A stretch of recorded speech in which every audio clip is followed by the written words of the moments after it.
Selamat malam Ibu dan teman-teman. Perkenalkan diri, nama saya Laura Fitri Pakot. Di sini saya akan menjelaskan tentang per 4 yang dimana akan saya jelaskan di sini kondisi faktor pengeluaran yang akan dianalisis perkiraan perubahannya. Oke, langsung saja di sini ada pemasukan yang jumlahnya sama seperti sebelum part sebelumnya, yang mana dari hasil penjumlahan jumlah produk, harga produk, dan nilai sisanya. Rumusnya tetap sama kayak yang part sebelumnya, sama juga dengan hasil penjumlahan. Ya, yang dibedakan di sini adalah rumus dari jumlah produk dan harga produk. Karena apa? Karena ketika kita ada perkiraan perubahan pada jumlah produk dan harga produk, maka akan berubah semuanya. Nah, uh, di sini rumusnya yaitu jumlah perkiraan sebelumnya ditambah dengan perkiraan yang akan diubah, terus dikali dengan perubahan sebelumnya nih, sebelumnya di sini. Oke,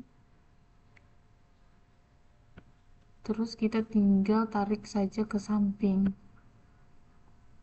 Nah, sama juga di bagian harga produk. uh, Rumusnya juga tetap sama, harga produk sebelumnya ditambah, terus ditambah dengan perkiraan perubahan yang akan kita ubah, terus dikali dengan uh, harga produk sebelumnya, terus kita tinggal geret ke samping. Nah, untuk nilai sisa sendiri karena nggak ada perubahan, maka kita tetap pakai nilai sisa sebelumnya. Nilai sisa sebelumnya di sini. Nah, oke, kita lanjut ke pengeluarannya itu tetap sama seperti sebelumnya juga, kita tetap samakan samakan dari pengeluaran sebelumnya. Nah, kecuali di bagian investasi, karena siapa tahu di bagian investasi kita juga mau mengurangkan atau meningkatkan harga investasi. Maka di sini rumusnya itu biaya investasi sebelumnya ditambah dengan investasi yang akan diubah, terus dikali dengan investasi sebelumnya. Sama juga tadi dengan bagian jumlah produk dan harga produk. Nah, terus kita tinggal geret ke samping juga. Nah, seperti ini. Sorry. Ini sampai tahun ke-0, bukan sampai jumlahnya. Nah, tahun kelima. Terus biaya variabel juga tetap sama, kita menjumlahkan ini semuanya, setiap variabel di sini, terus kita tarik juga ke samping. Nah, untuk biaya variabel yang tidak dikasih tanda merah, yang mana tanda hitam ini, kita itu tinggal salin saja dari part sebelumnya, dari sini, dari part ini, terus kita tinggal salin di part 4, kita tempel di part 4. Nah, tapi untuk di bagian uh, yang ditandai merah, yang dimana kita mau mencari perubahannya, itu kita ada rumusnya tersendiri. Nah, rumusnya itu ini ya, rumusnya itu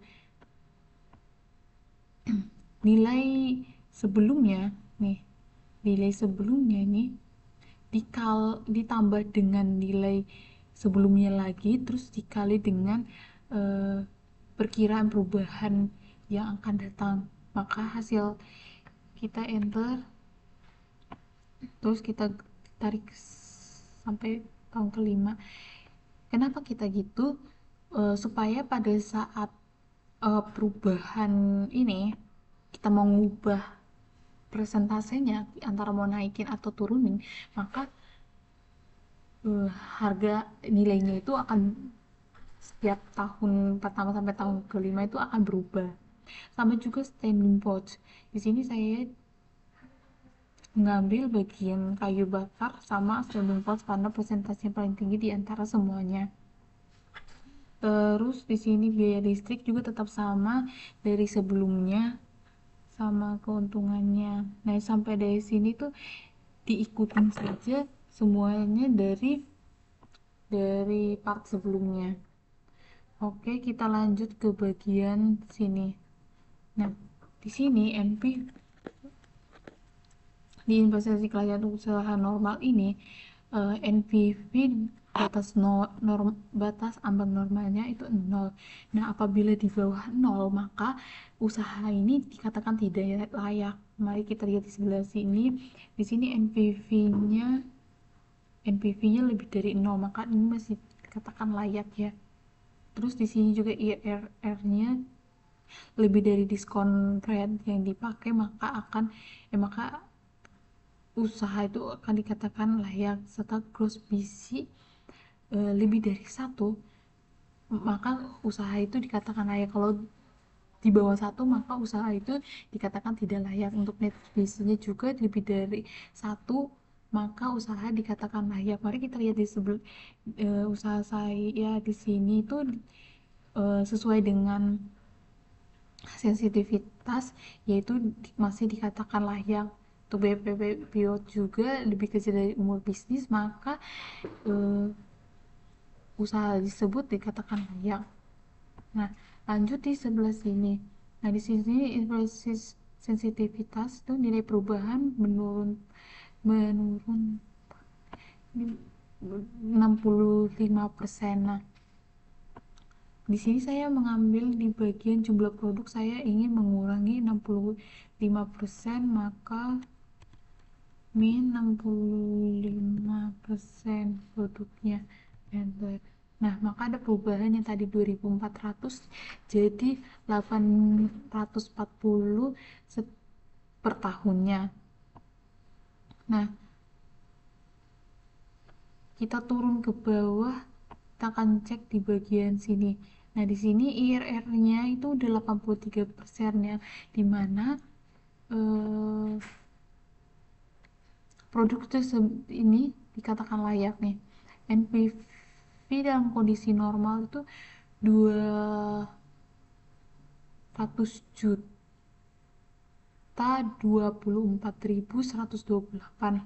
Terus di kondisi barunya itu 9.790. Nah, nilai perubahannya menurun tuh sebanyak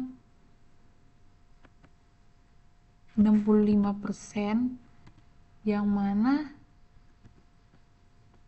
ini 65% yang mana lebih besar dari perubahan variabel 65%, itu dikatakan sensitif pada produk sini. Untuk gross BC-nya juga kondisi normalnya 3,1, terus kondisi barunya 1,9. Nah, perubahan menurun 65% tuh 65% lebih besar dari 65%, jadi dikatakan sensitif.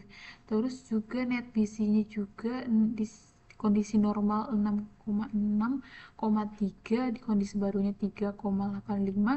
Terus perubahan penurunannya 65% itu 94% lebih besar dari 65%, maka di sini dikatakan sensitif. Terus IRR-nya juga di sini 14,5, terus kondisi barunya 83%.